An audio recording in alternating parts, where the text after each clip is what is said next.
એમાં ખાસ કરીને આપણું જે પેપર 11મું જે છે, જેને આપણે સમગ્રલક્ષી અર્થશાસ્ત્ર કહીએ છીએ, એ સમગ્રલક્ષી અર્થશાસ્ત્ર નો જે કંઈ પણ અભ્યાસક્રમ છે, એ અભ્યાસક્રમની આજે આપણે ડિટેલમાં ચર્ચા કરવાની છે. તો બાળકો, આપણે જાણીએ છીએ તે પ્રમાણે કે FIBAમાં જ્યારે તમે સેમ 1માં હતા ત્યારે તમે ભણી ગયેલા હતા એકમલક્ષી આર્થિક વિશ્લેષણ અને સમગ્રલક્ષી આર્થિક વિશ્લેષણ, અને એના પર રચાયેલું જે કંઈ પણ શાસ્ત્ર છે તેને આપણે એકમલક્ષી અર્થશાસ્ત્ર અને સમગ્રલક્ષી આર્થિક વિશ્લેષણ પર રચાયેલું જે અર્થશાસ્ત્ર છે તેને આપણે કહીએ છીએ સમગ્રલક્ષી અર્થશાસ્ત્ર. આ બે શબ્દોથી તમે વાકેફ છે કે 1933માં રગ્નાર ફિશ ઓસ્લો યુનિવર્સિટીના અધ્યાપક હતા. એમણે આ બે આર્થિક વિશ્લેષણ, એકમલક્ષી આર્થિક વિશ્લેષણ પદ્ધતિ અને સમગ્રલક્ષી આર્થિક વિશ્લેષણ પદ્ધતિ પર આધારિત આ બે અર્થશાસ્ત્રોનું નામાભિધાન કરેલું હતું. અને આપણે એ પણ જોઈ ગયેલા હતા કે મોટે ભાગે મહદઅંશે માર્શલના જે વિચારો છે તે એક વ્યક્તિના સંદર્ભમાં છે, એટલે કે એમણે ગ્રાહકની સમતુલાને સમજાવેલી છે, પેઢીની સમતુલાને સમજાવેલી છે, એક ઉદ્યોગની સમતુલાને સમજાવેલી છે. તો માર્શલનું જે સમગ્ર પ્રદાન છે, એ માર્શલનું જે પ્રદાન છે અને એના પર રચાયેલું જે અર્થશાસ્ત્ર છે તેને આપણે એકમલક્ષી અર્થશાસ્ત્ર કહીએ છીએ. અને સમગ્રલક્ષી અર્થશાસ્ત્ર એટલે આપણે જાણીએ છીએ તે પ્રમાણે કે જ્યારે સમગ્ર અર્થતંત્રને એક ઘટક તરીકે, બરાબર, સમગ્ર અર્થતંત્રને શું કરીએ છીએ આપણે એક એકમ તરીકે, એક ઘટક તરીકે સ્વીકારી અને અર્થતંત્રના જે કંઈ પણ સામૂહિક પરિબળો છે, અર્થતંત્રના જે કંઈ પણ સામૂહિક પરિબળો છે એની જ્યારે આપણે ચર્ચા હાથ ધરતા હોઈએ, એટલે કે કુલ જે પરિમાણો છે જેને આપણે ઇંગ્લિશમાં કહીએ છીએ એગ્રીગેટ, સમગ્રલક્ષી જે પરિમાણો છે એનો આપણે વ્યક્તિગત રીતે અભ્યાસ કરીએ છીએ. અને આ સામૂહિક પરિમાણો એકબીજા સાથે કઈ રીતનો આંતર સંબંધ ધરાવે છે એનો પણ અહીંયા અભ્યાસ કરવામાં આવે છે. એટલે આપણે, તમને ખબર હોય તો FIમાં આપણે જોઈ ગયા હતા કે ભાઈ સમગ્રલક્ષી અર્થશાસ્ત્ર એટલે એવું અર્થશાસ્ત્ર કે જેમાં કોઈ એક વ્યક્તિનો નહીં પરંતુ અર્થતંત્રની સમગ્ર વ્યક્તિનો અભ્યાસ કરવામાં આવતો હોય, કુલ વસ્તીનો અભ્યાસ કરવામાં આવતો હોય, કોઈ એક કિંમતનો નહીં પરંતુ સામાન્ય ભાવ સપાટીનો અભ્યાસ કરવામાં આવતો હોય, કોઈ એક કરવેરા નહીં પરંતુ સમગ્ર કરવેરાના માળખાનો અભ્યાસ કરવામાં આવતો હોય, કોઈ એક પેઢી નહીં પરંતુ અર્થતંત્રની તમામે તમામ પેઢીનો અભ્યાસ કરવામાં આવતો હોય, કોઈ એક વ્યક્તિની આવક નહીં પરંતુ સમગ્ર રાષ્ટ્રની આવક એટલે કે રાષ્ટ્રીય આવકનો અભ્યાસ કરાતો હોય, કોઈ એક વ્યક્તિની બચત નહીં પરંતુ સમગ્ર અર્થતંત્રની બચતનો જ્યારે અભ્યાસ કરાતો હોય, કોઈ એક પેઢી કે એક વ્યક્તિના મૂડીરોકાણનો નહીં પરંતુ અર્થતંત્રના સમગ્ર એમ કહીએ કે દરેક વ્યક્તિઓ અને દરેક પેઢીઓનું કુલ મૂડીરોકાણનો જ્યારે વિચાર કરાતો હોય તો તેવા અર્થશાસ્ત્રને આપણે સમગ્રલક્ષી અર્થશાસ્ત્ર કહીએ છીએ. આપણું જે પેપરનું હેડિંગ છે તે સમષ્ટિલક્ષી અર્થશાસ્ત્ર, એટલે એકમલક્ષી અર્થશાસ્ત્રથી ઉલટું છે થોડું, આપણે કહીએ તો પેલામાં વ્યક્તિનો અભ્યાસ છે, અહીંયા કુલ પરિમાણનો અભ્યાસ છે. એટલે કહેવાનો તાત્પર્ય મારો એવો છે કે આ સમગ્ર લક્ષી પરિમાણો તો વ્યક્તિગત રીતે તેને આપણે તપાસીએ જ છે. કુલ બચત છે, કુલ મૂડીરોકાણ છે, કુલ ખર્ચ છે, કુલ વપરાશ છે. આ બધા પ્રશ્નો, આ બધા પરિમાણો તો વ્યક્તિગત રીતે આપણે અભ્યાસ કરીએ છીએ, પરંતુ એ લોકોનો પરસ્પર આંતર સંબંધ છે કે ભાઈ કુલ અર્થતંત્રમાં બચતનું પ્રમાણ વધે તો મૂડીરોકાણ પણ વધે, મૂડીરોકાણ વધે એટલે રાષ્ટ્રની આવક, રાષ્ટ્રીય આવકમાં પણ વધારો થાય, રાષ્ટ્રીય આવકમાં વધારો થાય એટલે કુલ રોજગારીમાં પણ વધારો થાય. તો આપણે અહીંયા કહીએ છીએ કે સમગ્ર લક્ષી અર્થશાસ્ત્ર એક એવું અર્થશાસ્ત્ર છે તેમાં સમુચ્ય પરિમાણો, એગ્રીગેટ ફેક્ટર્સ, કુલ પરિબળોનો અભ્યાસ તો કરીએ જ છે, પરંતુ સાથે સાથે એ વચ્ચેના આંતર સંબંધોને પણ આપણે ડીપલી તપાસીએ છીએ, ઊંડાણપૂર્વક એની તપાસ કરીએ છીએ. તો આપણું જે આખા પેપરનું જે કોન્સન્ટ્રેશન છે તે સમગ્ર અર્થતંત્રને ધ્યાનમાં રાખીને સિદ્ધાંતો અહીંયા તારવવામાં આવે છે.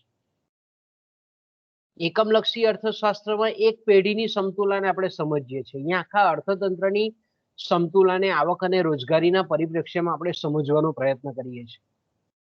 એટલે આપણે એમ કહીએ કે સમગ્ર લક્ષી અર્થશાસ્ત્ર ની જો વાસ્તવિક રીતે સાચા અર્થમાં જો શરૂઆત થઈ હોય તો આપણે એમ કહી શકીએ કે 1936 પછી થયેલી, આપણે કહી શકીએ જ્હોન મેનાર્ડ કેઇન્સ જે છે અગ્રગણ્ય વિચારક, આધુનિક અર્થશાસ્ત્રના પ્રણેતા જેને આપણે કહીએ છીએ, એમણે જે કંઈ પણ થિયરીઓ આપેલી છે સમગ્ર અર્થતંત્રને લક્ષ્યમાં રાખીને, એ બધાનો અભ્યાસ આ પેપરમાં આપણે કરીએ છીએ. એટલે આપણે એમ કહીએ બીજા અર્થમાં કે કેઇન્સનું જે અર્થશાસ્ત્ર છે તેને આપણે સમગ્ર લક્ષી અર્થશાસ્ત્ર તરીકે ઓળખાવી શકીએ. આવક અને રોજગારીના સિદ્ધાંતને પણ આપણે સમગ્ર લક્ષી અર્થશાસ્ત્ર તરીકે ઓળખાવી શકીએ. તો સમગ્ર લક્ષી અર્થશાસ્ત્ર એ બહુ મોટું વટવૃક્ષ છે. ઓકે, તો આપણે પહેલા ટોપિકની અંદર આપણો જે એકમ નંબર 1 છે એમાં એકમલક્ષી અર્થશાસ્ત્ર કોને કહેવાય, એકમલક્ષી અર્થશાસ્ત્રની વ્યાખ્યાઓ કઈ કઈ છે, એકમલક્ષી અર્થશાસ્ત્રનું કાર્યક્ષેત્ર કયું છે. તમને યાદ હોય તો કોઈને યાદ છે ખરું? એકમલક્ષી અર્થશાસ્ત્ર આપણે ભણી ગયા છે, તો એકમલક્ષી અર્થશાસ્ત્રનું કાર્યક્ષેત્ર કોઈને ખબર છે? યાદ હોય તો મને મુદ્દા કહો. એનું અભ્યાસ ક્ષેત્ર કહીએ, આપણે વિષય વસ્તુ કહીએ. યાદ છે કોઈને? આપણે ટેબલ પાડેલું હતું, ચાર્ટ પાડેલો હતો. કોઈને યાદ હોય તો બોલો. એકમલક્ષી અર્થશાસ્ત્રનું કાર્યક્ષેત્ર.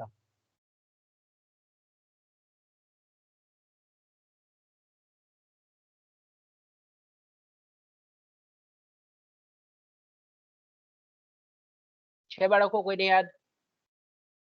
એટલે ગઈકાલના લેક્ચરમાં એટલે મેં કીધેલું પાસ તો આપણે ઇઝીલી થઈ જઈએ, પણ આપણે જે નોલેજ મેળવવું જોઈએ એ ઘણી વખત આપણે મેળવી શકતા નથી, એટલે આપણે ભવિષ્યમાં એની તકલીફો પડે. એટલે હું કહું છું કે ખૂબ વાંચો, યાદ રહેવું જોઈએ. ઉઠીને પણ આ મૂંગોમાંથી ઉઠીને પૂછે કોઈ કે ભાઈ એકમલક્ષી અર્થશાસ્ત્રનું કાર્યક્ષેત્ર એટલે શું, તો કે આપણે તરત ભણીને આવેલા છે એટલે તરત આપણને સ્ટ્રાઇક જવી જોઈએ કે ભાઈ એકમલક્ષી અર્થશાસ્ત્રમાં શું શું આવે. એકમલક્ષી અર્થશાસ્ત્રના કાર્યક્ષેત્રમાં આપણે જાણીએ છીએ તે પ્રમાણે કે પહેલું આપણે જોયેલું હતું વસ્તુનું મૂલ્ય નિર્ધારણ. એટલે કોઈ પણ વસ્તુ કે સેવાની કિંમત કઈ રીતે નક્કી થાય છે એનો સમગ્રતયા અભ્યાસ એ એકમલક્ષી અર્થશાસ્ત્રના કાર્યક્ષેત્રમાં આપણે કરીએ છીએ. ઓકે, પછી બીજું આપણે જોયેલું હતું ઉત્પાદનના સાધનોનું મૂલ્ય નિર્ધારણ. એટલે કે કઈ રીતે જમીનને ભાડું નક્કી થાય છે, કઈ રીતે શ્રમિકોને વેતન નિર્ધારિત થાય છે, કઈ રીતે મૂડી પર વ્યાજ નક્કી થાય છે, નિયોજકના ભાડે નફો કઈ રીતે જાય છે, એટલે જેને આપણે વહેંચણીનો સિદ્ધાંત કહીએ છીએ, જેને આપણે સાધનોના મૂલ્ય નિર્ધારણના સિદ્ધાંતો કહીએ છીએ, એનો અભ્યાસ, એનું જે કાર્યક્ષેત્ર છે એકમલક્ષી અર્થશાસ્ત્રમાં, તેમાં સમાવેશ થાય છે એનો. અને ત્રીજો આપણે જોયેલું હતું આર્થિક કલ્યાણનો સિદ્ધાંત. બરાબર, આ ત્રણ મુખ્ય એની શાખા છે એકમલક્ષી અર્થશાસ્ત્રના અભ્યાસ ક્ષેત્રની. તમને પરીક્ષામાં પૂછે, ટીવાયમાં પણ પૂછે, એવું જરૂર નથી કે ભાઈ એકમલક્ષી અર્થશાસ્ત્ર એટલે શું કહેવાય, એકમલક્ષી અર્થશાસ્ત્રનું કાર્યક્ષેત્ર શું છે, એના અભ્યાસનું મહત્વ શું છે, એના અભ્યાસની મર્યાદાઓ કઈ છે. પછી આપણે યાદ કરીએ કે ભાઈ આપણે એફઆઈમાં ભણી ગયા છે કે ભાઈ એકમલક્ષી અર્થશાસ્ત્ર, તમે આખું પેપર હતું તો તમે યાદ કરો એના જે ચેપ્ટર જે આપણે ભણી ગયેલા હતા તે એના સમગ્ર કાર્યક્ષેત્રમાં સમાવેશ થાય.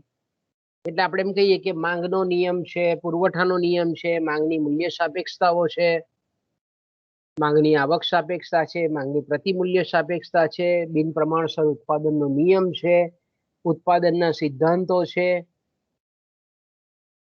એ જ રીતે આપણે એમ કહીએ કે અલગ અલગ પ્રકારના ખર્ચાઓ, ખર્ચ વિશ્લેષણ આપણે જે ભણી ગયા છે તે, સ્થિર ખર્ચ, અસ્થિર ખર્ચ, કુલ ખર્ચ, સરેરાશ સ્થિર ખર્ચ, સરેરાશ અસ્થિર ખર્ચ, આ બધાનો સમાવેશ એ આપણે સરળતા ખાતર એને એક હેડિંગ આપી દઈએ છીએ, ઉત્પાદન અને ખર્ચનો સિદ્ધાંત, માંગનો સિદ્ધાંત.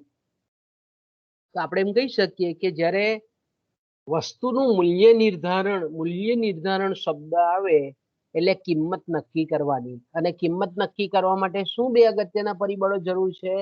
તો કે વસ્તુની માંગ અને વસ્તુનો પુરવઠો. વસ્તુની માંગને આપણે સમજવી હોય તો સમગ્ર માંગ વિશ્લેષણને આપણે સમજવું પડે. વસ્તુના પુરવઠાને આપણે સમજવો હોય તો ઉત્પાદન નું જે સમગ્ર માળખું છે એને આપણે સમજીએ તો આપણને પુરવઠાનો ખ્યાલ ધ્યાનમાં આવે. એટલે આપણે એક બાજુ કહીએ કે માંગનો સિદ્ધાંત અને બીજી બાજુ ઉત્પાદન અને ખર્ચ કે જે વસ્તુના પુરવઠાને નક્કી કરે છે, એનો આપણે અભ્યાસ એકમલક્ષી અર્થશાસ્ત્રમાં કરીએ છીએ. એકમલક્ષી અર્થશાસ્ત્રનું ઘણું બધું મહત્વ છે. આપણે જોઈ ગયેલા હતા કે ભાઈ કોઈ પણ મુક્ત અર્થતંત્ર હોય તો તેની જે મિકેનિઝમ છે, એની કાર્ય પદ્ધતિ છે, એને સમજવા માટે ખૂબ જરૂરી છે. કોઈ પણ સરકાર, કેન્દ્ર સરકાર હોય કે રાજ્ય સરકારો હોય, એની આર્થિક નીતિ છે, એનું મૂલ્યાંકન કરવું હોય તો એના માટે પણ ખૂબ જરૂરી છે. પછી કોઈ પણ દેશ કે કોઈ પણ રાજ્ય પોતાની પાસેના જે સાધનો છે એની કેટલા અંશે કાર્યક્ષમ ફાળવણી કરી શકાય એવી છે એ જાણવા માટે પણ આપણે એમ કહીએ કે એકમલક્ષી અર્થશાસ્ત્રનું મહત્વ છે. એ જ રીતે આપણે એમ કહીએ કે ખાનગી ક્ષેત્રમાં જે સંચાલકો છે એ સંચાલકોએ કઈ રીતે મહત્તમ ઉત્પાદકતા પોતાના એકમની પ્રાપ્ત કરી શકાય એની જાણકારી માટે પણ ખૂબ જરૂરી છે. એ જ રીતે આપણે એમ કહીએ કે આંતરરાષ્ટ્રીય વેપારના પ્રશ્નો હોય કે પછી કરવેરા અંગેના પ્રશ્નો હોય તો એની જાણકારી માટે પણ આપણે કહીએ કે એકમલક્ષી અર્થશાસ્ત્ર ખૂબ મહત્વનું છે. એ આપણે એફઆઈમાં જોઈ ગયા. તો એકમલક્ષી અર્થશાસ્ત્રનું મહત્વ, એકમલક્ષી અર્થશાસ્ત્રની મર્યાદાઓ, એકમલક્ષી અર્થશાસ્ત્રનું કાર્યક્ષેત્ર. ઓકે, એ જ રીતે સમગ્રલક્ષી અર્થશાસ્ત્ર. તો કે ભાઈ સમગ્રલક્ષી અર્થશાસ્ત્ર, બરાબર, તો કે સમગ્રલક્ષી અર્થશાસ્ત્રને આપણે બીજું એનું નામ છે મેં કીધું તેમ સમષ્ટિલક્ષી અર્થશાસ્ત્ર તરીકે પણ ઓળખવામાં આવે. પરીક્ષામાં તમને એમ પૂછે કે ભાઈ સમષ્ટિલક્ષી અર્થશાસ્ત્ર નો અર્થ સમજાવો અને એના કાર્યક્ષેત્રની જગ્યાએ અભ્યાસ ક્ષેત્ર સમજાવો એવું પૂછે તો ઘણા બધા ગૂંચવાઈ જાય. એટલે હું જે શબ્દ બોલું છું એને બરાબર યાદ રાખો. સમગ્રલક્ષી અર્થશાસ્ત્રનું બીજું નામ છે સમષ્ટિલક્ષી અર્થશાસ્ત્ર. એને આપણે બૃહદલક્ષી અર્થશાસ્ત્ર તરીકે પણ ઓળખીએ છીએ. એને સમષ્ટિલક્ષી અર્થશાસ્ત્ર તરીકે પણ ઓળખીએ છીએ. કોઈક વળી એવો શબ્દ મૂકે ગુજરાતીમાં મેક્રો ઇકોનોમિક્સ છે, ઇંગ્લિશ વર્ડ પણ ગુજરાતીમાં તમને લખે મેક્રો અર્થશાસ્ત્ર. તો મેક્રો એટલે આપણે જાણીએ છીએ એને પણ આપણે સમગ્રલક્ષી અર્થશાસ્ત્ર કહીએ છીએ. ઘણી વખત આપણે આવક અને રોજગારીનો સિદ્ધાંત એવો શબ્દ પ્રયોગ પણ કરવામાં આવે છે. ઘણી વખત આવકનો સિદ્ધાંત એવો શબ્દ પ્રયોગ પણ સમગ્રલક્ષી અર્થશાસ્ત્ર માટે ઉપયોગ લેવામાં આવે છે. તો સમગ્રલક્ષી અર્થશાસ્ત્ર ને અલગ અલગ નામોથી ઓળખવામાં આવે છે.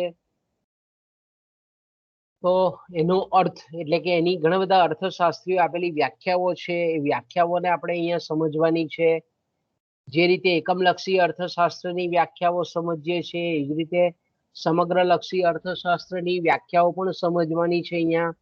પછી જે રીતે આપણે એકમલક્ષી અર્થશાસ્ત્રનું અભ્યાસ ક્ષેત્ર, જેને આપણે કાર્યક્ષેત્ર કહીએ છીએ, એનો સ્કોપ કહીએ છીએ ઇંગ્લિશમાં આપણે એને, એ જ રીતે સમગ્રલક્ષી અર્થશાસ્ત્ર નું કાર્યક્ષેત્ર શું છે, અભ્યાસ ક્ષેત્રમાં કયા કયા સિદ્ધાંતોનો સમાવેશ થાય છે, કઈ કઈ જ્ઞાનની શાખાઓનો સમાવેશ થાય છે, એનો અહીંયા આપણે અભ્યાસ કરવાનો છે. તો જે રીતે આપણે એકમલક્ષી અર્થશાસ્ત્રમાં અભ્યાસની સરળતા ખાતર આપણે વસ્તુના મૂલ્ય નિર્ધારણના સિદ્ધાંતો, સાધનોનું મૂલ્ય નિર્ધારણના સિદ્ધાંતો અને આર્થિક કલ્યાણનો સિદ્ધાંત, આ રીતે આપણે મુખ્ય હેડિંગો આપેલા હતા. તે જ રીતે સમગ્રલક્ષી અર્થશાસ્ત્ર જે વટવૃક્ષ છે, મેઇન જ્ઞાનની શાખા છે, એની પણ ઘણી બધી આપણે એમ કહીએ કે ઘણી બધી પેટા શાખાઓ છે. તો આપણે એમ કહીએ કે ઘણી બધી પ્રશાખાઓ છે, પેટા શાખાઓ છે. તો આ બધાનો સમાવેશ આપણે સમગ્રલક્ષી અર્થશાસ્ત્રના કાર્યક્ષેત્રમાં કરીએ છીએ. સરળતા ખાતર આપણી જે ચોપડીમાં 4 હેડિંગ હેઠળ એને આવરી લીધેલું છે, પણ એ તો સમગ્રલક્ષી અર્થશાસ્ત્રનો અભ્યાસ વ્યાપ ખૂબ મર્યાદિત છે. વાસ્તવમાં જોઈએ તો સમગ્રલક્ષી અર્થશાસ્ત્ર ખૂબ વિશાળ છે. આપણે જે સિલેબસની અભ્યાસક્રમની જે ચોપડી છે એમાં આપણે જો જોઈએ તો સમગ્રલક્ષી અર્થશાસ્ત્ર ના 4 વિભાગો એના અભ્યાસ ક્ષેત્રના આવરેલા છે. આવક અને રોજગારીનો સિદ્ધાંત, કે જેને આપણે અસરકારક માંગનો સિદ્ધાંત તરીકે પણ ઓળખીએ છીએ. આવક અને રોજગારીનું નિર્ધારણ અર્થતંત્રમાં કઈ રીતે થાય છે અને એમાં વપરાશ વિધેય અથવા તો જેને આપણે વપરાશનો સિદ્ધાંત કહીએ છીએ, ઉપભોગનો સિદ્ધાંત કહીએ છીએ, ઉપભોગ વિધેય કહીએ છીએ, તેનો અહીંયા આપણે અભ્યાસ કરીએ છીએ. પછી બીજું જે છે મૂડીરોકાણનો સિદ્ધાંત, મૂડીરોકાણનું વિધેય, મૂડીરોકાણ વૃત્તિ તરીકે પણ એને આપણે ઓળખીએ છીએ.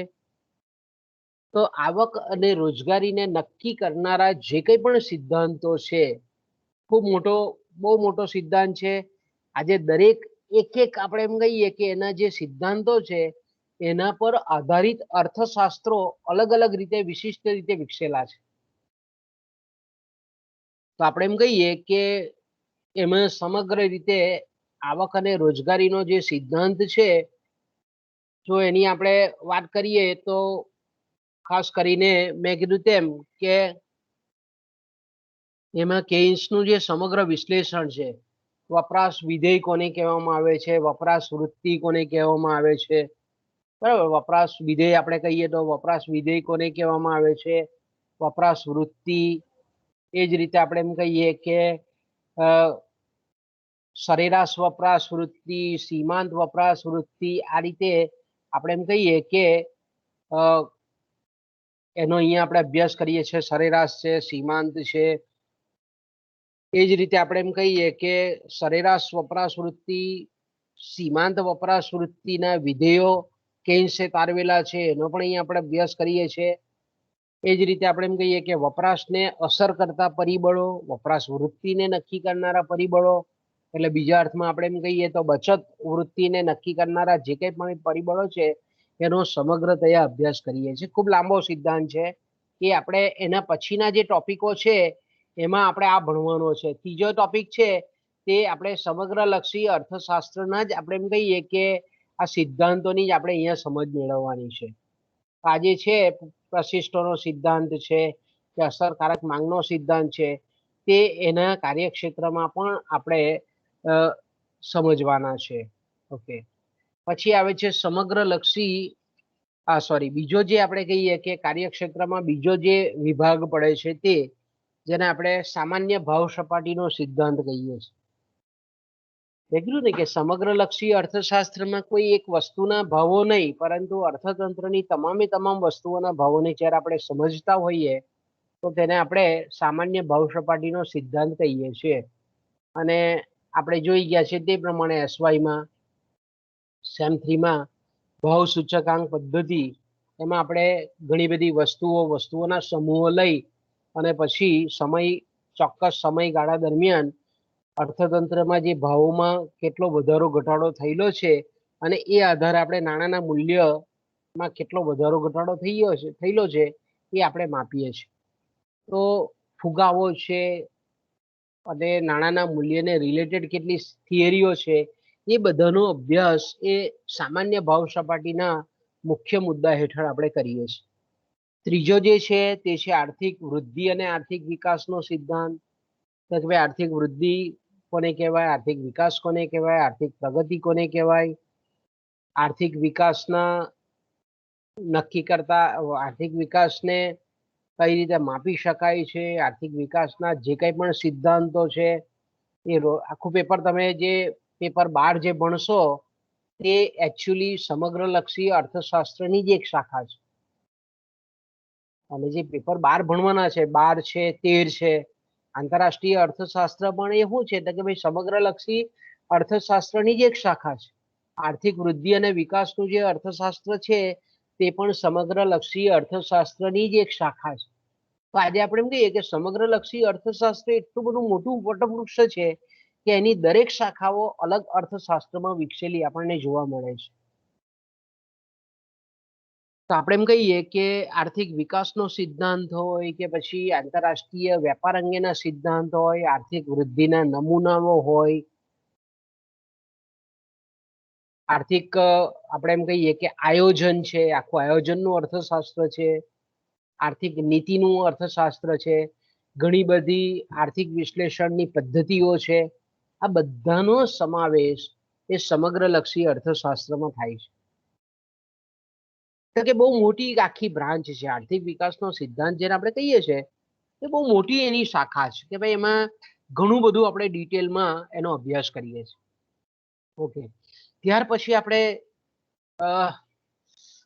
ચોથું એનો જે મુદ્દો છે તે વહેંચણીનો સમગ્રલક્ષી સિદ્ધાંત. અને એમાં ખાસ કરીને આપણે જાણીએ છીએ તે પ્રમાણે કે કુલ રાષ્ટ્રીય આવક છે એ રાષ્ટ્રીય આવકની વહેંચણી જ્યારે શ્રમિક વર્ગ તરફ થતી હોય કે જેને આપણે વેતનનો સિદ્ધાંત કહીએ છીએ સમગ્રલક્ષી દ્રષ્ટિકોણથી, અને નિયોજકોના ફાળે જે નફાની વહેંચણી થાય છે એને લગતા જે કંઈ પણ સમગ્ર અર્થતંત્રને ધ્યાનમાં રાખીને જે સિદ્ધાંતો છે તેનો સમાવેશ આપણે અહીંયા કરીએ છીએ.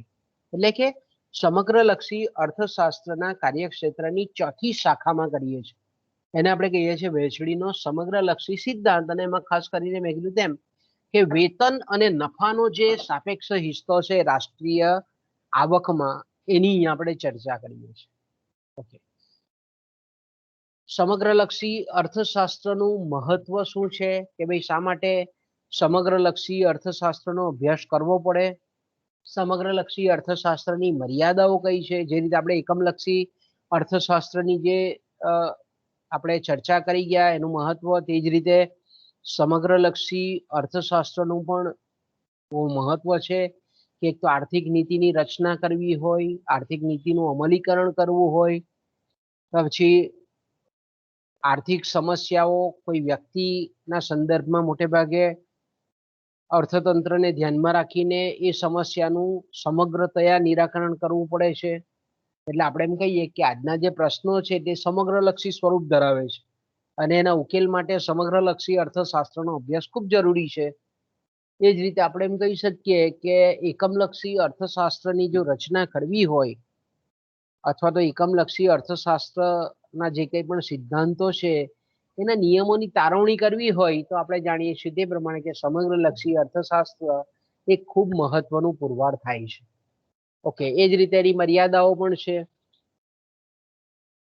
પછીનો મુદ્દો જે છે તે એકમલક્ષી અર્થશાસ્ત્ર અને સમગ્રલક્ષી અર્થશાસ્ત્ર વચ્ચેનો તફાવત. કે આ બંને વચ્ચે સામ્યતા પણ છે અને કેટલીક તફાવત પણ છે. આપણે એમ કહીએ કે એકમલક્ષી અર્થશાસ્ત્ર અને સમગ્રલક્ષી અર્થશાસ્ત્ર એ વાસ્તવમાં આપણે જોઈએ તો તફાવત નથી પણ એકબીજાના કેવા છે, સહાયક છે, એકબીજાના પૂરક છે. કે ભાઈ સમગ્રલક્ષી અર્થશાસ્ત્ર એ એકમલક્ષી અર્થશાસ્ત્ર વગર અધૂરું છે અને એકમલક્ષી અર્થશાસ્ત્ર એ સમગ્રલક્ષી અર્થશાસ્ત્ર વગર અધૂરું છે. તેની આપણે ડિટેલ તે વખતે એની ખૂબ સરસ રીતે ચર્ચા કરીશું આપણે ટોપિક વખતે. ઓકે, ત્યાર પછી એકમ નંબર 1માં જે ત્રીજો મુદ્દો છે એ છે પ્રશિષ્ટ વિચારધારા અને કેન્શિયન વિચારધારા. તો કે પ્રશિષ્ટ વિચારધારા એટલે આપણે એમ કહી શકીએ કે ખાસ કરીને પ્રશિષ્ટ અર્થશાસ્ત્રીઓના જે કંઈ પણ સમગ્રલક્ષી અર્થશાસ્ત્ર અંગેના જે સિદ્ધાંતો હતા, વિચારો હતા, એની આપણે ચર્ચા કરવાની છે. કેન્સ અને એની સામે આપણે એમ કહીએ કે પ્રશિષ્ટ આર્થિક જે વિચારધારા છે એ વિચારધારા સમગ્ર દ્રષ્ટિબિંદુથી જે કંઈ પણ સિદ્ધાંતો આપેલા છે એ અને કેન્સના જે સમગ્રલક્ષી દ્રષ્ટિબિંદુથી આપેલા જે સિદ્ધાંતો છે એ બે વચ્ચે બેઝિકલી તફાવત શું છે એની આપણે તુલના કરવાની છે. આપણે જે તમારા અભ્યાસક્રમની ચોપડી આપણે VNSGOમાં વાપરીએ છીએ દક્ષિણ ગુજરાત યુનિવર્સિટીમાં, દક્ષિણ ગુજરાત યુનિવર્સિટીમાં આ મુદ્દો છપાયેલો નથી, પણ એને આપણે ચલાવીશું બરાબર રીતે. કે ભાઈ કોઈ પણ હોય કે ભાઈ દાખલા તરીકે આપણે એમ કહીએ કે પ્રશિષ્ટ અર્થશાસ્ત્રીઓ એવું માનતા હતા કે અર્થતંત્રમાં હંમેશા પૂર્ણ રોજગારી પ્રવર્તે છે. ઓકે, તો આ એનો સમગ્રલક્ષી અર્થતંત્રને ધ્યાનમાં રાખીને આપેલો વિચાર છે. તો કેન્સ એવું કહે છે કે અર્થતંત્રમાં ભાગ્યે જ પૂર્ણ રોજગારી પ્રવર્તે છે. રોજગારીની ઘણી બધી આપણે એમ કહીએ કે સપાટીઓ પૈકીની પૂર્ણ રોજગારીની સપાટી એક છે. કેન્સ આપણને એવું કહે છે કે અર્થતંત્રમાં પૂર્ણ રોજગારી સ્થપાય એ પહેલા અર્થતંત્ર સમતોલિત બની જાય છે. તો આ રીતે આપણે એમ કહીએ કે ભાઈ પ્રશિષ્ટો શું કહેતા હતા? પ્રશિષ્ટ શબ્દ આવે એટલે તમારા મગજમાં તરત ક્લિક થવું જોઈએ કે પ્રશિષ્ટ વિચારધારા એટલે એડમ સ્મિથે આપેલા સિદ્ધાંતો, ડેવિડ રિકાર્ડોએ આપેલા સિદ્ધાંતો, JS મિલે આપેલા સિદ્ધાંતો, માલ્થસે આપેલા સિદ્ધાંતો, ફેડરિક લિસ્ટે આપેલા સિદ્ધાંતો. આજે આપણે પ્રશિષ્ટ આર્થિક વિચારધારા એટલે કયા? તો કે ભાઈ આ બધા વિચારકોએ આપેલા સિદ્ધાંતો, એને આપણે પ્રશિષ્ટ અર્થશાસ્ત્રીઓ તરીકે ઓળખાવીએ છીએ. ડેવિડ રિકાર્ડોનો ભાડાનો સિદ્ધાંત હોય કે એડમ સ્મિથના આંતરરાષ્ટ્રીય વેપાર અંગેના વિચારો હોય કે મૂલ્ય અંગેના સિદ્ધાંતો હોય, તો કઈ રીતે આપણે એમ કહીએ કે પ્રશિષ્ટો અને કેન્સ એ સમગ્રલક્ષી અર્થશાસ્ત્રના પરિપ્રેક્ષ્યથી અલગ પડે છે. જો અહીંયા એક વસ્તુ મગજમાં યાદ રાખો કે પ્રશિષ્ટ અર્થશાસ્ત્રીઓ મોટે ભાગે ઇંગ્લેન્ડના વતનીઓ હતા અને મોટે ભાગે કેમ્બ્રિજ યુનિવર્સિટીના વિદ્યાર્થીઓ અને પ્રાધ્યાપકો હતા. એડમ સ્મિથના શિષ્ય માર્શલ હતા, માર્શલના શિષ્ય કેન્સ હતા. જો એડમ સ્મિથના વિદ્યાર્થી માર્શલ હતા અને માર્શલના વિદ્યાર્થી કેન્સ હતા, છતાં પણ જો કેન્સ છે તે પ્રશિષ્ટોના અને નવપ્રશિષ્ટોના વિદ્યાર્થી હોવા છતાં મૂળભૂત રીતે પ્રશિષ્ટ કરતા એ વૈચારિક દ્રષ્ટિબિંદુએથી બહુ અલગ પડે છે. તો અહીંયા આપણે એ બંનેની જે વૈચારિક મનોમંથન છે, બંને આખી જ્ઞાનની આપણે કે સંપ્રદાયોનું, એનો અહીંયા આપણે અભ્યાસ કરવાનો છે. ખૂબ અગત્યનો મુદ્દો છે તમારા આવતા પીજી માટે, MA માટે. તમારે MA માટે ખૂબ બહુ મહત્વનું આ આપણે ટોપિક છે, પણ તમારું નસીબ એટલું બે ડગલા પાછળ કે આપણી બુકમાં છપાયેલો નથી. બાકી ખૂબ અગત્યનો આ ટોપિક છે, આપણે ચલાવીશું. ઓકે, ત્યાર પછી આવે છે એકમ નંબર 2. એકમ નંબર 2 થી આપણે બધા વાકેફ છે. તમે 11માં 12માં પણ ભણી ગયા છો કે ભાઈ રાષ્ટ્રીય આવક. તો કોઈ વિદ્યાર્થીને ખબર છે કે ભાઈ રાષ્ટ્રીય આવક એટલે શું?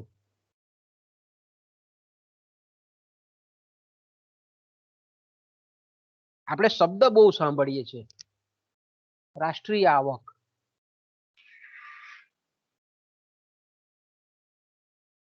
છે કોઈને આઈડિયા કઈ?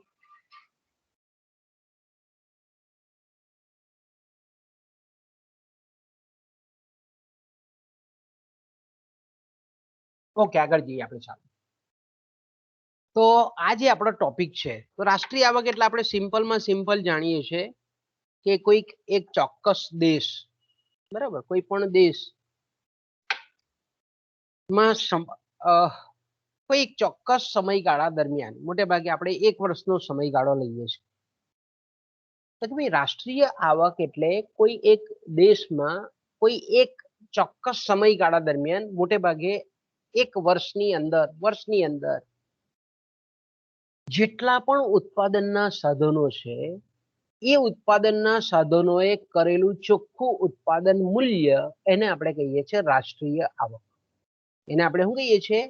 રાષ્ટ્રીય આવક. એને આપણે કહીએ છીએ નેશનલ ઇન્કમ.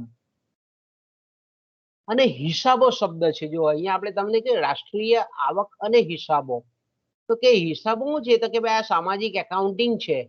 આપણે રાષ્ટ્રના જે કંઈ પણ આ વ્યક્તિગત એકાઉન્ટિંગ નથી, આખા દેશનું જેટલા પણ ઉત્પાદનના સાધનોએ કરેલું જે ઉત્પાદન મૂલ્ય છે એની આપણે ગણતરી કરીએ છીએ, એનું આપણે કેલ્ક્યુલેશન કરીએ છીએ અને એના પરથી પછી આપણે યોજનાઓ ઘડીએ છીએ, આર્થિક નીતિનું અમલીકરણ કરીએ છીએ, આર્થિક નીતિ અપનાવીએ છીએ. એટલા માટે આ હિસાબો ખૂબ અગત્યના છે. તો આપણે એમ કહીએ કે આ ટોપિક ની શરૂઆતમાં કે ભાઈ રાષ્ટ્રીય આવક કોને કહેવાય? તો કે ભાઈ રાષ્ટ્રીય આવકનો ખ્યાલ આપણે કહીએ છીએ કે રાષ્ટ્રીય આવકને સમજતા પહેલા રાષ્ટ્રીય સંપત્તિ, જેને આપણે નેશનલ વેલ્થ કહીએ છીએ, કોઈ પણ દેશને કુદરતે આપેલી જે સંપત્તિ છે તેને આપણે રાષ્ટ્રીય સંપત્તિ કહીએ છીએ. તો કે ભાઈ રાષ્ટ્રીય સંપત્તિ કોને કહેવાય? રાષ્ટ્રીય આવકથી એ અલગ કઈ રીતે પડે છે? તો આપણે જાણીએ છીએ તે પ્રમાણે કે સંપત્તિ એ જથ્થો છે, બરાબર? કુદરતે આપણને જમીન આપેલી છે, જંગલ સંપત્તિ આપેલી છે, સૂર્યપ્રકાશ આપેલો છે, આબોહવા આપેલી છે, જમીન આપેલી છે, પશુ સંપત્તિ આપેલી છે, એક વાતાવરણ પ્રોવાઈડ કરેલું છે. તો આ બધા જે છે તેને આપણે સંપત્તિ કહીએ છીએ, રાષ્ટ્રીય સંપત્તિ. હવે એનો કેટલો આપણે ઇષ્ટતમ ઉપયોગ કરીએ છીએ, કેટલો ઉપયોગ કરીએ છીએ અને એમાંથી કેટલી આવકનું સર્જન કરીએ છીએ, એટલે રાષ્ટ્રીય આવક. એટલે રાષ્ટ્રીય સંપત્તિ એક જથ્થો છે અને એ રાષ્ટ્રીય સંપત્તિનો આપણે કેટલો ઉપયોગ કરીએ છીએ અને એ પ્રમાણે આપણે કહીએ છીએ રાષ્ટ્રીય આવકનું નિર્માણ કરીએ છીએ. એટલા માટે આપણે એમ કહીએ ને કે કોઈ પણ દેશના આર્થિક વિકાસને તપાસવા માટેનો મહત્વનો જે માપદંડ છે એ રાષ્ટ્રીય આવક છે, રાષ્ટ્રીય ઉત્પાદનના આંકડાઓ છે.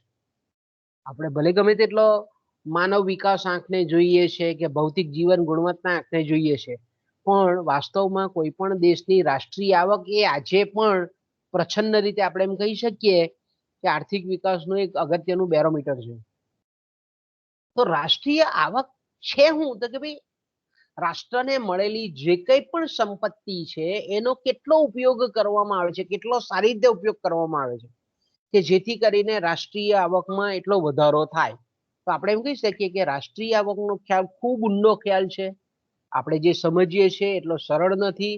એને બરાબર સમજવા માટે મેં કીધું તેમ કે એને બરાબર ડીપલી આપણે એનો અભ્યાસ કરવો પડે, એનું વાંચવું પડે. તો કે ભાઈ રાષ્ટ્રીય આવક એટલે મેં કીધું તેમ કે કોઈક વર્ષ દરમિયાન ઉત્પાદિત થયેલી જે કંઈ પણ સેવાઓ છે, જે કંઈ પણ વસ્તુઓ છે, એનું ઉત્પાદન મૂલ્ય, કેટલું નવું સર્જન થયેલું છે.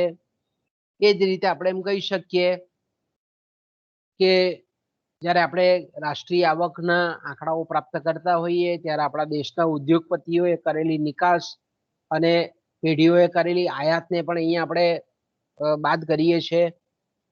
અને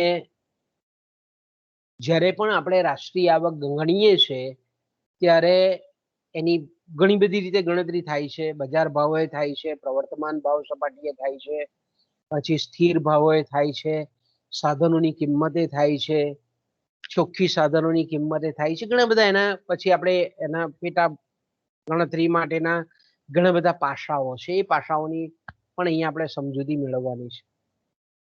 તો આપણે એમ કહીએ કે રાષ્ટ્રીય આવકમાંથી જ્યારે આપણે ઘસારા મૂલ્ય બાદ કરતા હોઈએ તો આપણને મળે છે ચોખ્ખી રાષ્ટ્રીય આવક. તો કે ભાઈ રાષ્ટ્રીય આવક કોને કહેવાય? રાષ્ટ્રીય પેદાશ એના માટે શબ્દ વાપરવામાં આવે છે, રાષ્ટ્રીય ઉત્પાદન શબ્દ વાપરવામાં આવે છે.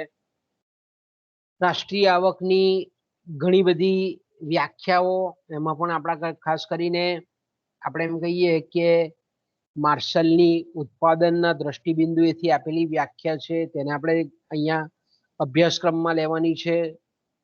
એ જ રીતે ફિગુએ આપેલી રાષ્ટ્રીય આવકની જે વ્યાખ્યા છે વિનિમયના દ્રષ્ટિકોણથી એ પણ આપણા અભ્યાસક્રમમાં છે. અને ત્રીજી જે વ્યાખ્યા છે ફિશર આપેલી ઉપભોગ કે વપરાશના દ્રષ્ટિબિંદુએથી આપેલી વ્યાખ્યા છે તે પણ આપણા અભ્યાસક્રમમાં છે, કાર્યક્ષેત્રમાં છે. આ ત્રણ વ્યાખ્યાઓનો અભ્યાસ અહીંયા આપણે કરવાનો છે. એ વ્યાખ્યાઓનું મહત્વ શું છે, વ્યાખ્યાની મર્યાદા કઈ છે, પરીક્ષામાં ઘણી વખત ભૂતકાળની પરીક્ષાઓમાં પૂછાયેલો પ્રશ્ન છે કે રાષ્ટ્રીય આવકની વ્યાખ્યાઓ સવિસ્તાર સમજાવો. 13 કે 14 માર્કના પ્રશ્નોમાં પણ પૂછાય છે. તો વ્યાખ્યાઓનો પણ આપણે અહીંયા અભ્યાસ કરવાનો છે. પછી રાષ્ટ્રીય આવકની જે ગણતરીની પદ્ધતિઓ છે, રાષ્ટ્રીય આવકના પાસાઓમાં મેં કીધું તેમ કે રાષ્ટ્રીય આવકના જે પાસાઓ છે તેમાં ખાસ કરીને મેં કીધું તેમ કે કુલ રાષ્ટ્રીય આવક, કુલ રાષ્ટ્રીય પેદાશ સાધન ભાવોએ, કુલ રાષ્ટ્રીય પેદાશ બજાર ભાવોએ, ચોખ્ખી રાષ્ટ્રીય પેદાશ બજાર ભાવોએ, બજાર કિંમતોએ, ચોખ્ખી રાષ્ટ્રીય પેદાશ સાધન ભાવોએ, કુલ આંતરિક પેદાશ જેને આપણે ગ્રોસ ડોમેસ્ટિક પ્રોડક્ટ કહીએ છીએ, જીડીપી, આ બધા એના પેટા મુદ્દાઓ છે. આપણે તે વખતે ડિટેલમાં જોઈશું કારણ કે એમાં સમીકરણો આવે છે. સમીકરણોને પણ આપણે સાથે સાથે સમજાવીશું. ઓકે, ત્યાર પછી આવે છે રાષ્ટ્રીય આવકની ગણતરીની પદ્ધતિઓ. કે ભાઈ રાષ્ટ્રીય આવકને ગણતરી કઈ રીતે કરવામાં આવે છે? તો કે રાષ્ટ્રીય આવકની ગણતરીની જે પદ્ધતિઓ છે તે મોટા ભાગે એની વ્યાખ્યાઓ પર આધારિત જે ગણતરીઓ છે. દાખલા તરીકે માર્શલે ઉત્પાદનના દ્રષ્ટિકોણથી એની વ્યાખ્યા આપેલી છે. તો આપણે એમ કહી શકીએ કે પહેલી જે પદ્ધતિ છે એ ઉત્પાદન લક્ષી પદ્ધતિ છે, જેને આપણે આવક પદ્ધતિ તરીકે પણ ઓળખાવીએ છીએ. બીજી જે એની પદ્ધતિ છે એ છે વપરાશ પદ્ધતિ અથવા ખર્ચના દ્રષ્ટિકોણથી રાષ્ટ્રીય આવકની ગણતરી કઈ રીતે થાય છે. અને ત્રીજી જે પદ્ધતિ છે એ ખાસ કરીને મેં કીધું તેમ કે ઉત્પાદન પદ્ધતિ, આવક પદ્ધતિ અને ખર્ચ પદ્ધતિ અથવા તો વપરાશની પદ્ધતિ. તો આ રીતે ત્રણ રીતે આપણે રાષ્ટ્રીય આવકને ગણતરી કરી શકીએ. ગમે તે રીતે કોઈ પણ પદ્ધતિનો ઉપયોગ કરવામાં આવે તો આપણે એમ કહીએ કે એનું મૂલ્ય એ સરખું આવવું જોઈએ. એટલા માટે આપણે એમ કહીએ કે રાષ્ટ્રીય આવક એ ત્રિપરિમાણ વાળો સિક્કો છે, 3 બાજુ ધરાવતો એ સિક્કો છે. 3 ડાયમેન્શનલ એ આપણે એમ કહીએ કોઈન છે. રાષ્ટ્રીય આવક એ 3 બાજુ ધરાવનાર સિક્કો છે. કારણ કે તમે રાષ્ટ્રીય આવકને ઉત્પાદન પદ્ધતિથી એની ગણતરી કરો, રાષ્ટ્રીય આવકને તમે આવકની દ્રષ્ટિકોણથી એની ગણતરી કરો કે ખર્ચ કે વપરાશની દ્રષ્ટિકોણ કે ઉપભોગની દ્રષ્ટિકોણથી તમે ગણતરી કરો, એનું મૂલ્ય લગભગ સેમ આવે. એટલે આપણે તો કે ભાઈ આ રાષ્ટ્રીય આવકની આ 3 પદ્ધતિઓને આપણે સમજવાની છે. 3 પદ્ધતિના ફાયદા કયા છે, ગેરફાયદા કયા છે, રાષ્ટ્રીય આવકને જ્યારે ગણવામાં આવતી હોય ત્યારે કેટલી મુશ્કેલીઓ નડે છે, એનો પણ અહીંયા આપણે અભ્યાસ કરવાનો છે. ઓકે, ત્યાર પછી આવે છે ખૂબ અગત્યનો, અત્યારના સંજોગોમાં આપણે જોઈએ તો રાષ્ટ્રીય આવકની જ્યારે ગણતરી કરવામાં આવે છે ત્યારે આપણે પર્યાવરણીય તત્વોને ક્યારે પણ ભૂલી શકીએ નહીં. એટલે રાષ્ટ્રીય આવકની ગણતરીમાં જે પર્યાવરણને હાનિ થાય છે એ હાનિનું જે મૂલ્ય છે, પર્યાવરણીય તત્વોનો જે હ્રાસ છે, ઘસારો છે, જે નાશ પામે છે, એના મૂલ્યને કુલ રાષ્ટ્રીય આવકમાંથી બાદ કરવામાં આવે છે. જેને આપણે કહીએ છીએ environmental and economic accounting system, જેને આપણે સેટેલાઇટિંગ એકાઉન્ટ તરીકે પણ ઓળખવામાં આવે છે. એટલે આપણે એમ કહી શકીએ કે ચોખ્ખું અર્થતંત્રની અંદર જે કંઈ પણ વર્ષ દરમિયાનનું ઉત્પાદન મૂલ્ય છે એમાંથી પ્રાકૃતિક સંપત્તિ કેટલા ઘસાયેલી છે અને કેટલા અંશે પર્યાવરણીય અવનતિ થયેલી છે, ઘસારો લાગેલો છે પર્યાવરણને, એના મૂલ્યને આપણે કેલ્ક્યુલેટ કરી અને પછી ચોખ્ખા રાષ્ટ્રીય ઉત્પાદનમાંથી બાદ કરવામાં આવે છે. તો એને આપણે કહીએ છીએ, શું કહીએ છીએ? એને આપણે કહીએ છીએ ચોખ્ખી હરિત હિસાબ. અથવા તો આપણે એમ કહીએ છીએ કે એને આપણે પર્યાવરણીય દ્રષ્ટિકોણથી અનુકૂલિત આંતરિક ઉત્પાદન ખૂબ અગત્યનો ટોપિક છે. વર્તમાન સંજોગોમાં આપણે એમ કહીએ કે રાષ્ટ્રીય આવકની ગણતરી જ્યારે પણ કરવામાં આવે છે, દાખલા તરીકે સિમ્પલ ઉદાહરણ આપું કે ભાઈ દર વર્ષે આપણે જે દાખલા તરીકે ભારતની જે જમીન છે એમાં દર વર્ષે આપણે ખેડૂતો ખેતી કરે છે, બરાબર?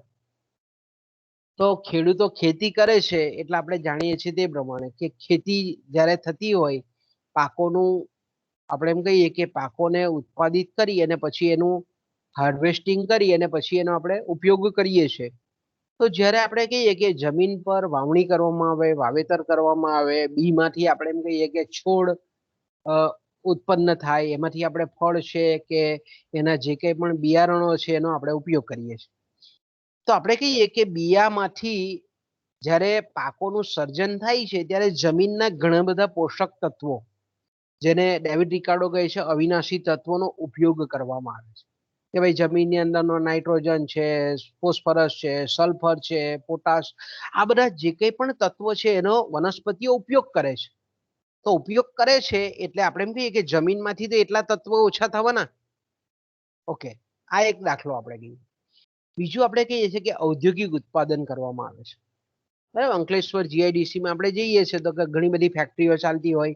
એશિયન પેઇન્ટની કલર બનાવતી ફેક્ટરી છે, કે ગ્લેક્સોની આપણે એમ કહીએ કે દવા બનાવતી કંપની છે, કે યુનિક ફાર્માસ્યુટિકલ કંપની છે, ઘણા બધા રસાયણો બનાવતા એકમો છે. તો આપણે એમ કહીએ છીએ કે ઉત્પાદન થાય છે, આપણે કહીએ કે રાષ્ટ્રીય ઉત્પાદનમાં આ ઉત્પાદનનો ચોક્કસ ફાળો છે. પણ એ ઉત્પાદનને પરિણામે વાતાવરણમાં જે કંઈ પણ પ્રદૂષકો ફેલાય છે, કાર્બન મોનોક્સાઇડ ફેલાય છે, કાર્બન ડાયોક્સાઇડ ફેલાય છે, અન્ય જે કંઈ પણ બીજા ઝેરી વાયુઓ છે તે પણ હવામાં મુક્ત થાય છે. એટલે આપણે એમ કહીએ કે જેને આપણે પ્રાણવાયુ કહીએ છીએ, ઓક્સિજન કહીએ છીએ, એ કેવો થાય છે? દૂષિત થાય છે. તો પર્યાવરણને હાનિ થઈ. હાનિ કેમ થઈ? તો કે આ ઉદ્યોગોને લીધે થઈ. ઉદ્યોગો કેમ છે? તો કે ઉદ્યોગોની ડ્યુઅલ ભૂમિકા છે. એક રીતે આપણને ઉત્પાદન પૂરું પાડે છે, પણ બીજી બાજુ પર્યાવરણીય તત્વોને પણ એ નુકસાન કરે છે. તો જ્યારે આપણે એક બાજુ ઉત્પાદનના આપણે આંકડા મેળવીએ છીએ, એનો ઉપયોગ કરીએ છીએ, તો સાથે સાથે પર્યાવરણને પણ નુકસાન થાય છે. એ પર્યાવરણને કેટલું નુકસાન થાય છે, એ નુકસાન જે છે એને આપણે રાષ્ટ્રીય આવકના આંકડામાંથી બાદ કરવાનું છે. એટલે આપણે એમ કહી શકીએ કે આવા જે આ તો ખાલી હવાની વાત કરી. એ જ રીતે આપણે એમ કહીએ કે ઉદ્યોગમાંથી નીકળતું ગંદુ પાણી એ પીવાના પાણીના સ્ત્રોતમાં જાય છે. તો પીવાના પાણી જે ભૂગર્ભ જળ છે, નદીઓના પાણી છે, મત્સ્ય સંપત્તિને નુકસાન થાય છે. આ બધા બાબતોને આપણે મેં કીધું ને કે ખૂબ ગહન વિષય છે. આ ટોપિક કેવા છે? બધા સમગ્રલક્ષી અર્થશાસ્ત્રના ટોપિકો એટલા બધા ઊંડા છે કે તમે એની આખો દિવસ એક જ ટોપિક પર ચર્ચા ઘણી બધા સમય સુધી કરી શકો. ટૂંકમાં અહીંયા આપણે એમ કહીએ કે રાષ્ટ્રીય આવકમાં જે કંઈ પણ પર્યાવરણને નુકસાન થાય છે એનું અહીંયા આગણન કરી અને રાષ્ટ્રીય આવકમાંથી એને આપણે બાદ કરીએ છીએ. ઓકે, તો એ પદ્ધતિનો ઉપયોગ કરવામાં આવે છે તેને આપણે ગ્રીન નેશનલ ઇન્કમ કહીએ છીએ. Green national income calculated method એને આપણે કહીએ છીએ, હરિત હિસાબી પદ્ધતિ કહીએ છીએ. ઓકે, ત્યાર પછી જે આપણો ત્રીજો એકમ છે આપણા અભ્યાસક્રમનો, એ ત્રીજો એકમ છે ઉત્પાદન અને રોજગારી, અથવા તો બીજા અર્થમાં તમે એને આવક અને રોજગારી શબ્દ પ્રયોગ પણ કરી શકો છો. તો કે ભાઈ આવક અને રોજગારીનો જે સિદ્ધાંત છે એમાં ખાસ કરીને મેં કીધું તેમ કે ખાસ કરીને એમાં પ્રશિષ્ટ અર્થશાસ્ત્રીઓએ પહેલા તો આપણા મગજમાં એ ક્લિયર કટ થઈ જોઈએ કે ભાઈ ઉત્પાદન અને રોજગારી જે હેડિંગ આપેલું છે તે એકચ્યુઅલી શું કહેવા માંગે છે આપણને. એને ઉત્પાદન પણ તમે કહી શકો, રાષ્ટ્રીય ઉત્પાદન, કુલ ઉત્પાદન, સમગ્ર ઉત્પાદન, કુલ આવક, કોઈ પણ શબ્દ પ્રયોગ થાય. ઉત્પાદનની જગ્યાએ કુલ આવક શબ્દ પણ તમે વાપરી શકો. અને રોજગારી, અને આપણે મેં કીધું તેમ કે આ સમગ્ર લક્ષી અર્થશાસ્ત્ર છે. એટલે એક ઉદ્યોગ કે એક પેઢીની રોજગારીનો અહીંયા અભ્યાસ નથી કરવામાં આવતો. સમગ્ર અર્થતંત્રનું કુલ ઉત્પાદન અને કુલ રોજગારી. તો આ ટોપિક હેઠળ આપણે એ અભ્યાસ કરીએ છીએ કે સમગ્ર અર્થતંત્રમાં કુલ ઉત્પાદન કેટલું થાય, કઈ રીતે નક્કી થાય. કુલ અર્થતંત્રમાં આવક અને રોજગારીનું પ્રમાણ કઈ રીતે નક્કી થાય છે? અર્થતંત્રમાં ઉત્પાદન અને રોજગારીનું નિર્ધારણ, આવક અને રોજગારીનું નિર્ધારણ કઈ રીતે થાય છે, એના માટેના જવાબદાર પરિબળો કયા છે, એનો અભ્યાસ આ મુદ્દા હેઠળ આપણે કરીએ છીએ. તો એમાં પહેલો જે છે એ છે અર્થતંત્રમાં રોજગારી અંગેનો પ્રશિષ્ટ સિદ્ધાંત. આપણા અભ્યાસક્રમમાં બે સિદ્ધાંત છે. એક તો જેબી શેનો સિદ્ધાંત, કે જેને આપણે બજારનો સિદ્ધાંત કહીએ છીએ, બજારનો નિયમ કહીએ છીએ. એને પુરવઠાનો નિયમ તરીકે પણ ઓળખવામાં આવે છે. અહીંયા આપણને જેબી શે એવું કહે છે, એ ફ્રાન્સના અર્થશાસ્ત્રી હતા અને એમણે એવું કીધેલું હતું કે કોઈ પણ વસ્તુનો પુરવઠો એ પોતે સ્વયં પોતાની માંગ સર્જે છે. એટલે અર્થતંત્રમાં જેટલી પણ વસ્તુઓનું ઉત્પાદન થાય છે એની સામે એના ખરીદનારાઓ ઊભા થઈ ગયેલા હોય. એટલે અર્થતંત્રમાં હંમેશા પૂર્ણ રોજગારી પ્રવર્તે છે. પ્રશિષ્ટ સિદ્ધાંતનું મૂળ હાર્દ શું છે? તો એ લોકો પ્રશિષ્ટ અર્થશાસ્ત્રીઓમાં જેબી શે પણ એક પ્રશિષ્ટ અર્થશાસ્ત્રી છે. તો જેબી શેનું એવું કેવું એવું છે કે અર્થતંત્રમાં ક્યારે પણ બેરોજગારી પ્રવર્તતી નથી. અર્થતંત્રમાં હંમેશા પૂર્ણ રોજગારી પ્રવર્તે છે. હા, કદાચ કોઈક સંજોગોમાં મૂડી પ્રધાન અર્થતંત્ર હોય ત્યારે ટૂંકા ગાળા માટે બેરોજગારીનું સર્જન થાય, પણ એ વેતન પરિવર્તનશીલતા દ્વારા અને કિંમત પરિવર્તનશીલતા દ્વારા આપોઆપ પૂર્ણ રોજગારી સ્થપાઈ જાય છે. એટલે અર્થતંત્રમાં ચિરકાલીન લાંબા ગાળા સુધી બેરોજગારી પ્રવર્તતી નથી, આવું આપણને જેબી શે કહે છે. અને જેબી શે મેં કીધું એમ કે પ્રશિષ્ટ અર્થશાસ્ત્રી છે.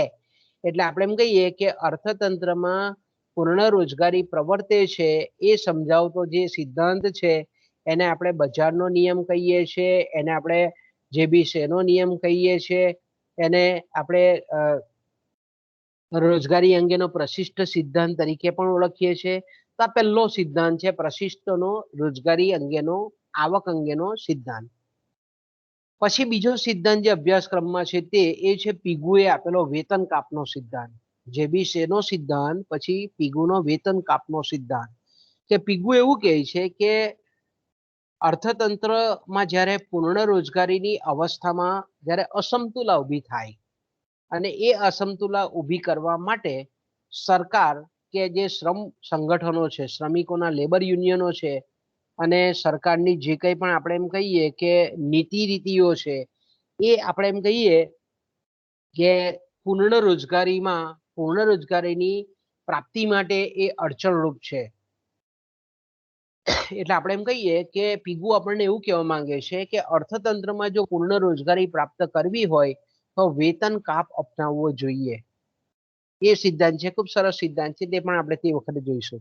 પછી જે આપણે કહીએ છીએ કે જેને આપણે આ પેપરનું હેડિંગ આપેલું છે સમગ્રલક્ષી અર્થશાસ્ત્ર, અને એની મુખ્ય થિયરી જે છે આવક અને રોજગારી, ઉત્પાદન અને રોજગારી, એનો જે કેઇન્સનો સિદ્ધાંત છે અસરકારક માંગનો સિદ્ધાંત. કે અર્થતંત્રમાં કુલ રોજગારી અને કુલ આવક કઈ રીતે નક્કી થાય છે. સમગ્ર અર્થતંત્રમાં કુલ ઉત્પાદન, કુલ આવક અને કુલ રોજગારીનું પ્રમાણ કઈ રીતે નક્કી થાય છે એ સમજાવતો જે ખ્યાલ છે તેને આપણે કેઇન્સે આપેલો અસરકારક માંગનો સિદ્ધાંત કહીએ છીએ. એને આપણે કેઇન્સનો આવક અને રોજગારીનો સિદ્ધાંત કહીએ છીએ.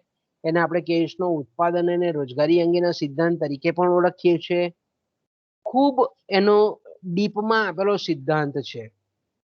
શોર્ટમાં આપણે કહીએ તો કેઇન્સ એવું કહે છે કે અર્થતંત્રમાં આવક અને રોજગારીને નક્કી કરતું જો કોઈ મહત્વનું પરિબળ હોય તો એ છે ઇફેક્ટિવ ડિમાન્ડ, જેને આપણે અસરકારક માંગ કહીએ છીએ. તો કે અસરકારક માંગ કોના દ્વારા નક્કી થાય? તો કે ભાઈ એને અસર કરતા બે પરિબળો છે, કુલ માંગ કિંમત અને કુલ પુરવઠા કિંમત. તો કુલ પુરવઠા કિંમત એ ઉત્પાદનના સાધનોની કિંમત પર આધારિત હોય છે, એટલે એ સ્થિર રહે છે. પણ કુલ માંગ કિંમત છે તે અર્થતંત્રમાં અસરકારક માંગ અને આવક અને રોજગારીને અસર કરે છે, નક્કી કરે છે. તો કુલ માંગ કિંમતનો અથવા તો કુલ માંગ કિંમતનો આધાર કોના પર છે?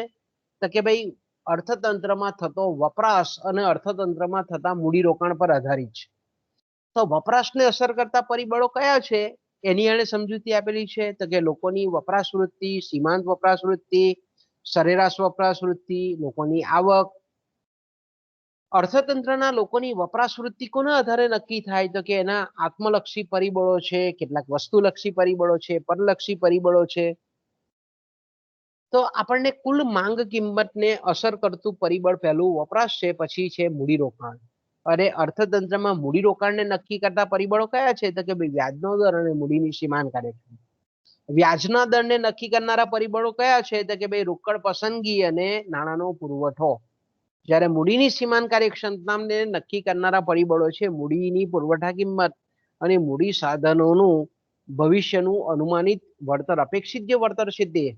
તો આ રીતે આપણે એમ કહીએ કે સમજાવતા કેન્સ એકો એક મુદ્દાને સમજાવતા એને ખૂબ ડિટેલમાં આપણે એમ કહીએ કે મુદ્દાઓની ચર્ચા કરેલી છે, સિદ્ધાંતો આપેલા છે અને પછી બધું સમજાવતા સમગ્ર અર્થતંત્રમાં આવક અને રોજગારી કઈ રીતે નક્કી થાય છે એની સમજૂતી એને અસરકારક માંગના સિદ્ધાંત દ્વારા આપેલી છે.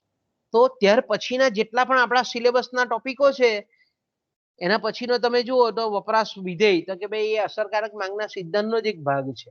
મૂડીરોકાણ વિધેય તો કે ભાઈ અસરકારક માંગના સિદ્ધાંતનો જ એક ભાગ છે. ત્યાર પછી આવે છે પૂર્ણ રોજગારી અંગેના અભિગમો.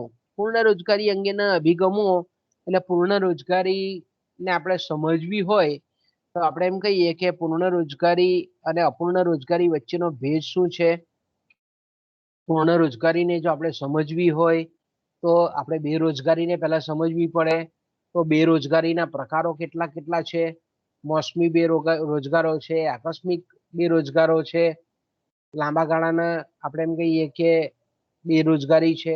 હવે ઘણા બધા આપણે એમ કહીએ કે ઘણી બધા બેરોજગારીના પ્રકારો છે અને એના પરથી આપણે એમ કહીએ કે પછી ધીરે રહીને પૂર્ણ રોજગારી કોને કહેવાય એની આપણે સમજૂતી પ્રાપ્ત કરવાની છે.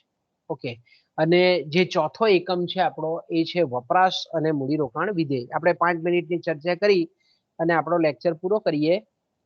છેલ્લો જે એકમ છે વપરાશ અને મૂડીરોકાણ વિધેય. મેં કીધું તેમ કે આ અસરકારક માંગનો આપણે એમ કહીએ કે આ ખ્યાલ કોનો છે તો કે અસરકારક માંગનો ખ્યાલ છે. આ બંને ખ્યાલો છે.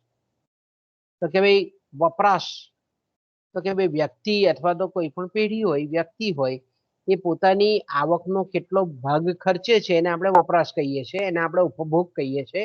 ઇંગ્લિશમાં એને આપણે કન્ઝમ્પશન કહીએ. તો કે વપરાશ કોને કહેવાય, સરેરાશ વપરાશ કોને કહેવાય, સીમાંત વપરાશ કોને કહેવાય, સરેરાશ વપરાશ વિધેય કોને કહેવાય, સરેરાશ વપરાશ વૃત્તિ કોને કહેવાય એની અહીંયા આપણે ચર્ચા કરવાની છે. તો આપણે એમ કહીએ કે કુલ વપરાશ છેદમાં કુલ આવક એને આપણે કહીએ છીએ સરેરાશ વપરાશ વૃત્તિ. એ જ રીતે સીમાંત વપરાશ વૃત્તિ તો કે ભાઈ વપરાશમાં થયેલો ફેરફાર અને આવકમાં થયેલો ફેરફાર એ બે વચ્ચેનો જે ગુણોત્તર સંબંધ છે તેને આપણે કહીએ છીએ સીમાંત વપરાશ વૃત્તિ. આપણે ડિટેલમાં તો જોવાના જ છે તે વખતે, પણ આ ઉપર છેલ્લી ચર્ચા એટલા માટે આપણે કરવાની કે તમે વાંચવામાં જો કોઈક વિદ્યાર્થીને એવું થાય કે ભાઈ મારે આગળથી વાંચવું છે તો એ થોડુંક સમજી શકે એટલા માટે આપણે આ ચર્ચા કરીએ છીએ. તો વપરાશ વૃત્તિ નું જે સમીકરણ છે એને આપણે જો ગણિતની ભાષામાં લખવું હોય તો ડેલ્ટા સી છેદમાં ડેલ્ટા વાય. એટલે ડેલ્ટા એટલે ફેરફાર સૂચવે છે, વપરાશમાં થયેલો ફેરફાર, સી એટલે કન્ઝમ્પશન, વપરાશમાં થયેલો ફેરફાર અને આવકમાં થયેલો ફેરફાર, આ બે વચ્ચેનો જે ગુણોત્તર સંબંધ છે તેને આપણે કહીએ છીએ સીમાંત વપરાશ વૃત્તિ. તો સીમાંત વપરાશ વૃત્તિ અને સીમાંત બચત વૃત્તિ એનાથી ઉલટું વિચારીએ તો આપણે બચત શબ્દ આવે. બરાબર. બચત એટલે હું તો કે ભાઈ આવકનો નહીં વપરાયેલો ભાગ તેને આપણે બચત કહીએ છીએ. તો કે આપણે વપરાશ વૃત્તિ શોધીએ એટલે આપોઆપ આપણને બચત વૃત્તિ મળી જાય. આપણે વપરાશ વૃત્તિ શોધીએ તો આપણને બચત વૃત્તિ આરામથી મળી જાય. આપણને બચત વૃત્તિ જો જાણતા હોઈએ તો વપરાશ વૃત્તિ પણ સરળતાથી મેળવી શકીએ. કે દાખલા તરીકે કોઈ વ્યક્તિની આવક 100 રૂપિયા છે, 80 રૂપિયા એ ખર્ચ કરે છે, એનો મતલબ શું થાય કે 20 રૂપિયા બચાવે છે. તો એની વપરાશ વૃત્તિ કેટલી થઈ તો કે 0.8 અને બચત વૃત્તિ કેટલી થઈ તો કે 0.2. તો કે સીમાંત વપરાશ વૃત્તિ વત્તા સીમાંત બચત વૃત્તિ એનું મૂલ્ય હંમેશા એક જેટલું હોય છે. ઓકે, એ પછી જોઈશું ડિટેલમાં તે વખતે. ત્યાર પછી છેલ્લો જે આપણો આ પેપરનો જે ટોપિક છે એ છે મૂડીરોકાણ વિધેય, જેને આપણે ખાસ કરીને અર્થતંત્રમાં જે મૂડીરોકાણ થાય છે, બરાબર, તો ભાઈ અર્થતંત્રમાં મૂડીરોકાણ તો કે સામાન્ય રીતે આપણે એમ કહીએ કે મૂડીરોકાણનું જે વિધેય છે, મૂડીરોકાણ એટલે આપણે ખાસ કરીને વ્યક્તિ અથવા પેઢી અથવા સમગ્ર અર્થતંત્રના લોકો જે કંઈ પણ બચત ઊભી કરે છે, જેને આપણે બચત ભંડોળ કહીએ છીએ, જેને આપણે ધિરાણ ભંડોળ કહીએ છીએ, એ ધિરાણ ભંડોળને જ્યારે યોજકો, નિયોજકો, સંચાલકો એ બચત ભંડોળનો જ્યારે ઉત્પાદન અર્થે એનું રોકાણ કરે છે, તેને આપણે ઇન્વેસ્ટમેન્ટ કહીએ છીએ અને આપણે મૂડીનું રોકાણ કહીએ છીએ. એટલે બીજા અર્થમાં આપણે એમ કહીએ કે બચતના પુરવઠાનું રોકાણ એને આપણે મૂડીરોકાણ કહીએ છીએ. ઓકે, તો મૂડીરોકાણ જે વિધેય છે એ આપણે એકચ્યુઅલી શું બતાવે છે તો કે અર્થતંત્રમાં મૂડીરોકાણને અસર કરતું જો કોઈ પરિબળ હોય તો પહેલું છે વ્યાજનો દર. કે ભાઈ વ્યાજનો દર જો ઊંચો હોય તો લોકો શું કરે છે? બચત વધારે છે. વ્યાજનો દર જો નીચો હોય તો લોકો બચત ઘટાડે છે. તો કે વ્યાજનો દર અને બચત વચ્ચે ઉલટો સંબંધ છે. એ જ રીતે વ્યાજનો દર જો નીચો હોય તો મૂડીરોકાણ વધે છે. ભાઈ ધિરાણ જો સસ્તું મળતું હોય બજારમાં બેંકોમાંથી તો યોજકો શું કરે છે કે ધિરાણ લઈને મૂડીરોકાણ વધારે છે. તો વ્યાજનો દર અને મૂડીરોકાણ વચ્ચે ઉલટો સંબંધ છે.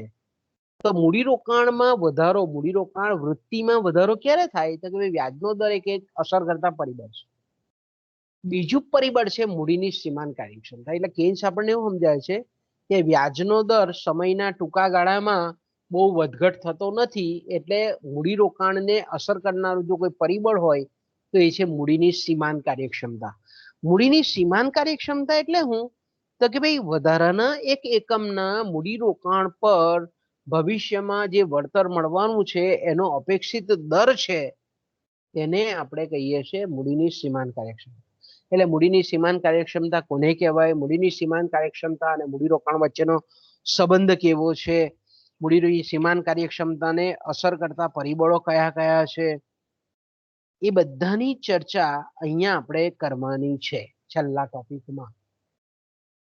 તો બાળકો, આપણે આ આપણો સમગ્ર લક્ષી અર્થશાસ્ત્રનો અભ્યાસ ક્ષેત્ર છે.